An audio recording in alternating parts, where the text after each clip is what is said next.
Fala, trader! E aí? Seja bem-vindo a esse resumo de mercado, tá? Do pregão de sexta-feira, dia 18/7. Bom, hoje a gente teve um dia movimentado, tá? O índice abriu aí com um gap de baixa, fez bons movimentos, até tentou recuperar, mas infelizmente cedeu aí a todo o cenário externo, tá? Já o dólar abriu aí com um gapzinho de alta, pagou, fechou, abriu, ficou lateral, mas no final acabou fechando aí ponto 46 positivo mini dólar, tá bom? Bom, as notícias estão aqui, a gente sabe que existe um embate comercial, um embate geopolítico, né? Entre o nosso governo e a administração Trump nos Estados Unidos.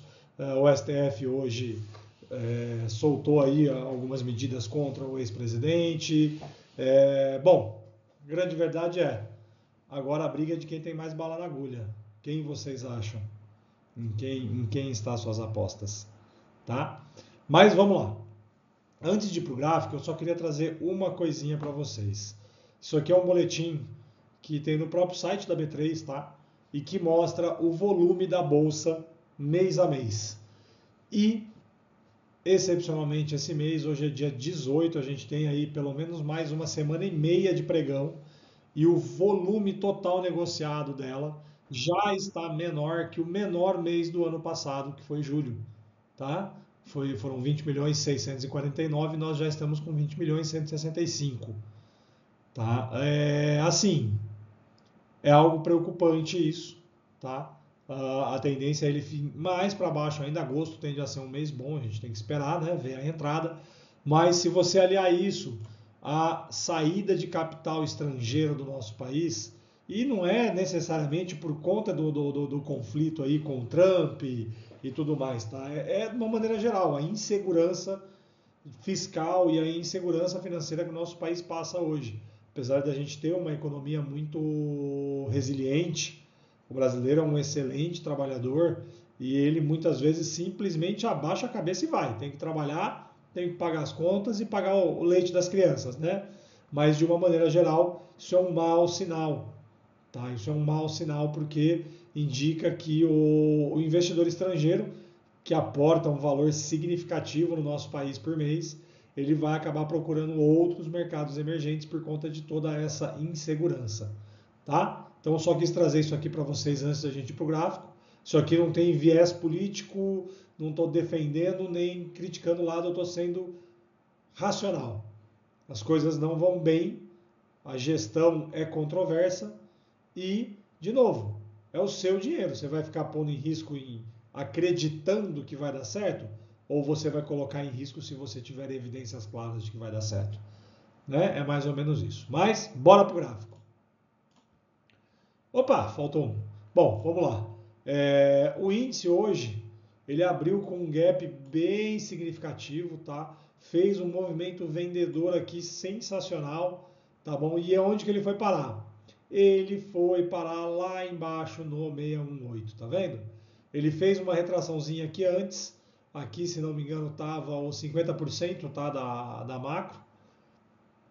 Ele fez uma retração aqui antes, ameaçou voltar a subir e devolver esse movimento. Nós fizemos uma compra aqui, tá? Essa compra pagou acho que 200 e poucos pontos na primeira parcial e voltou e nos tirou na proteção.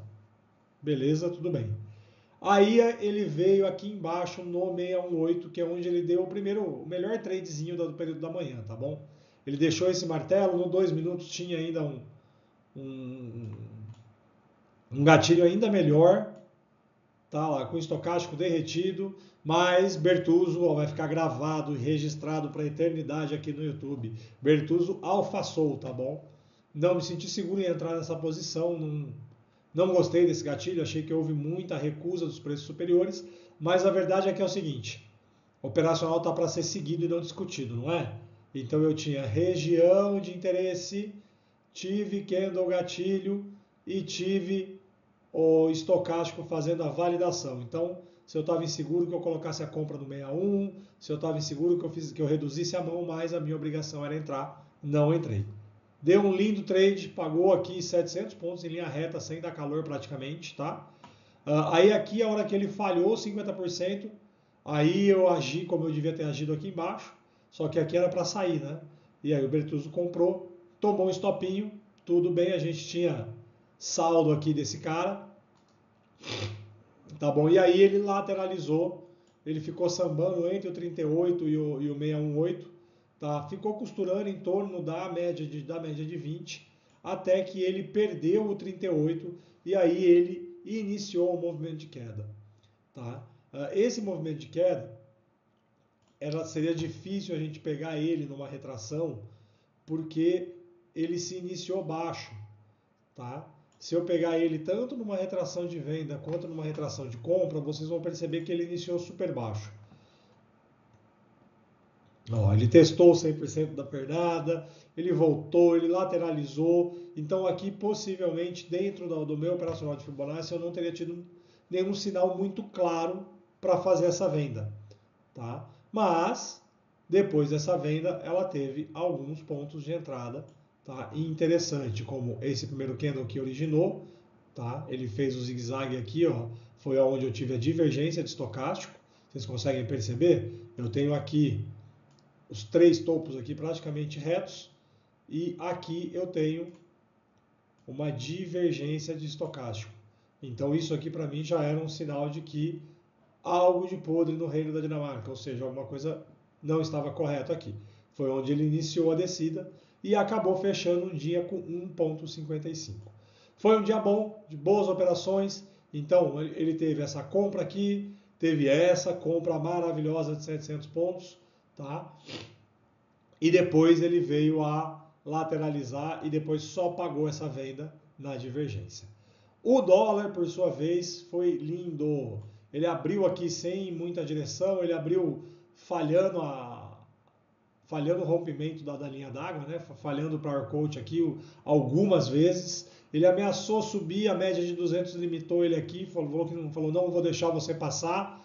Aí ele fez uma descida mais significativa, tá? Ele foi até o nosso ponto de interesse de compra e aí o que ele fez? Ele entrou, ele fez a retração em 618, deixou o candle gatilho maravilhoso aqui e foi embora. 44 pontos nessa pernada de alta aqui sem passar calor, e isso eu falando aonde me tiraria, que seria neste candle aqui, tá bom? Porque se você observar, depois que ele perdeu ali os 50%, depois que ele ganhou volume, que seria provavelmente onde teria o stop barra, ele não renovou nenhuma mínima, ele foi só subindo, tá? Então seria aqui um trade de pelo menos 30 pontos, tá? Esse cara aqui, quem pegou foi meu robô, não quis entrar operando em cima do meu robô. Então ele pegou a parcela dele, botou na minha conta, muito obrigado, tá? E aí o que ele fez? Dólar sendo dólar, né? Chegou no final do dia aqui, ele atingiu nossa região de compra, tá? Onde eu tinha os 50% da macro. Mais uma vez ele deixou lá, ó, olha o candle de ignição. Só que aqui já era 10 para as 4 da tarde, né? Então a volatilidade já reduz, o volume de negócios já reduz, mas ainda assim aqui ó, em linha reta pagou um tradezinho de 7 pontos, 6 pontos e meio para um risco de 6. Então ele pagou 1 para 1 aqui, e se você teve estômago para segurar por mais tempo, ele chegou a pagar 18 pontos. Tá bom? Mas é isso. Tá? O mercado hoje, ele foi técnico, ele não foi um mercado com volatilidades inexplicadas ou volatilidades que não são possíveis de ser previsionadas, tá? Mas, de novo, né? O índice faz o que ele quer e não o que a gente deseja. Então é importante sempre termos as nossas regiões de interesse, sempre termos a nossa estratégia bem definida antes do mercado começar. E não é porque eu tenho uma estratégia bem definida que eu não vou mudar ela durante o pregão.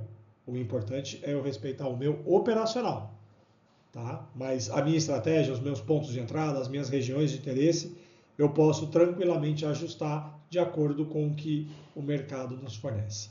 Fechou? Então, se gostou, já senta o dedo no like.